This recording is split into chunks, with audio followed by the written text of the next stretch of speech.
Aqui retomemos novamente o nosso curso de tópicos em micrometeorologia. Nesses gráficos, iremos ver o comportamento da profundidade da camada de mistura média.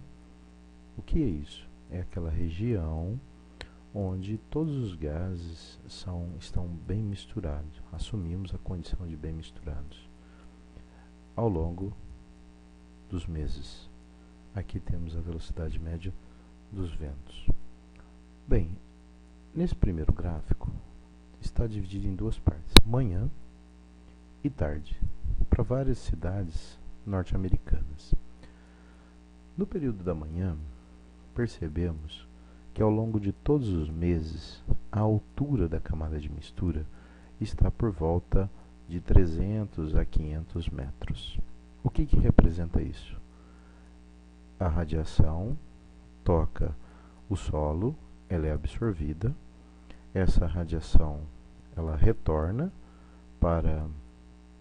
na forma de calor sensível e provoca o aquecimento do ar na região mais imediata, e isso vai causar uma certa turbulência na região próxima ao solo, e essa turbulência alcança uma certa altitude que vai misturar esses gases que estão próximos à superfície.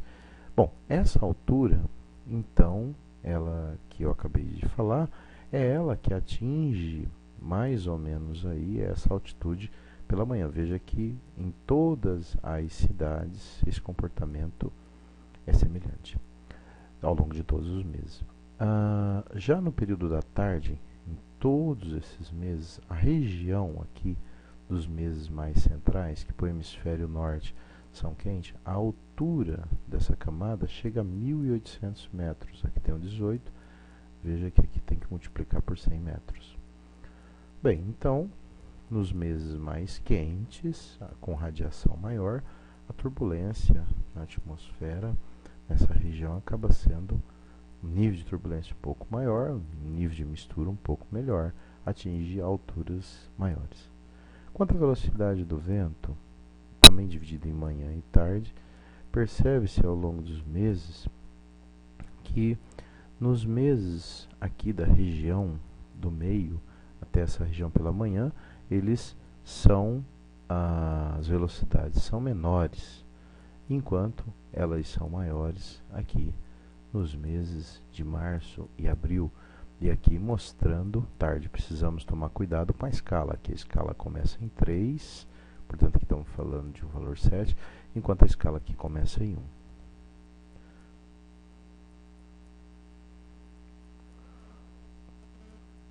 O efeito estufa também é fundamental para entendermos alguns processos. Como que ele funciona? As ondas curtas emitidas pelo Sol atravessam aqui a atmosfera, que está sendo representada aqui pelo telhado dessa casa, interage com as estruturas internas, no caso da superfície da Terra e da atmosfera, e retornam em ondas com comprimento de onda modificado, no caso, ondas curtas. Parte dessa radiação é aprisionada aqui e é responsável pela temperatura agradável que temos no planeta. Caso essa temperatura, esse aprisionamento se intensifique, então nesse ponto é que ele seria danoso.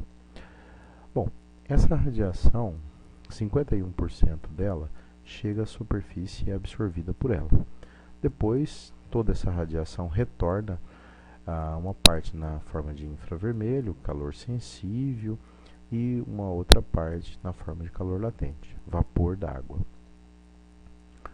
Bom, isso para nós, para a nossa realidade aqui da micrometeorologia, importa é que a área urbana ela apresenta uma temperatura um pouco maior, e as suas estruturas, aqui prédios, indústrias, casas, é diferente dessa região mais periférica, tanto em termos de altura, o que vai implicar uma rugosidade diferente, e também em termos da transpiração aqui com o solo. Aqui você tem uma cobertura vegetal mais pobre e aqui um pouco mais rica.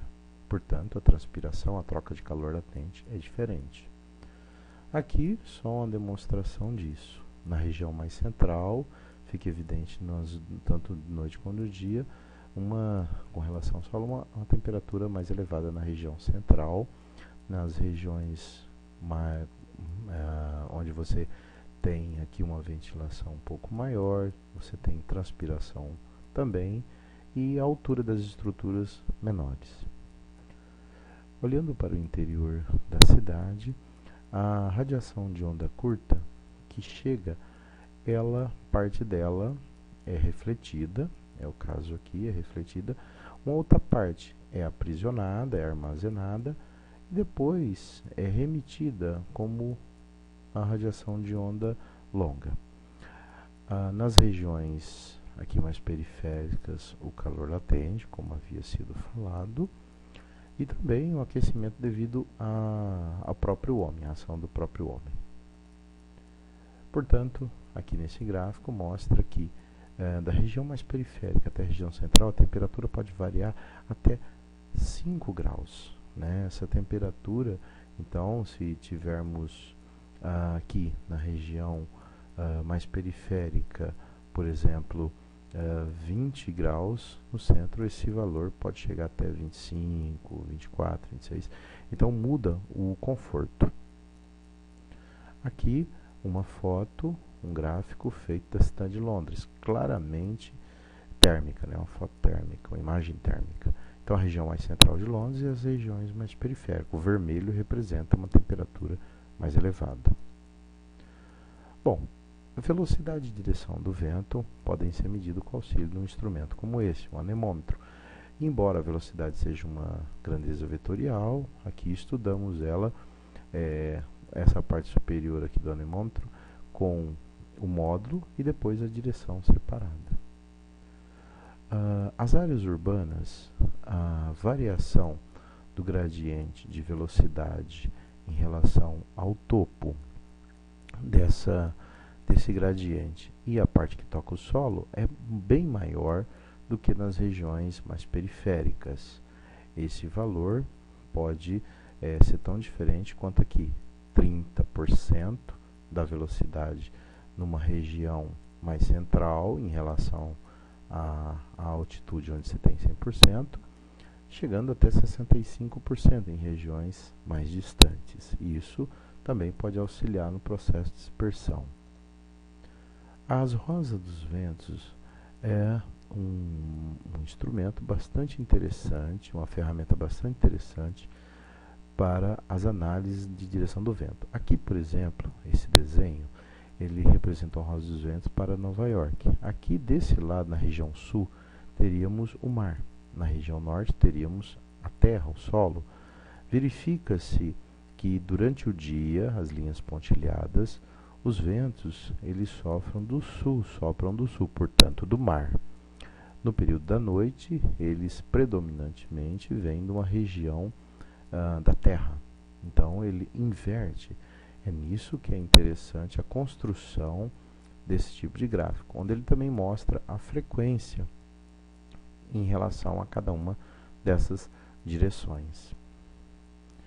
Por fim, entendemos que é interessante notar aqui, esse gráfico é o perfil de velocidades em relação ao solo. Então aqui na região mais em contato com o solo, a velocidade maior, à medida que temos a altura, velocidades mais estáveis, mais próximas uma da outra. Aqui o gradiente, né, de temperatura, esse pontilhado adiabático, e um outro aqui superadiabático, ele está à esquerda, lembra-se da aula passada, ofereceria uma instabilidade maior, portanto melhor dispersão. Aqui está mostrando como que ficaria, ele auxilia a dispersão dos poluentes. Nas regiões em que temos uma superfície como um lago, nós temos a formação de baixas pressões e na Terra, formação de baixas pressões e aqui altas pressões.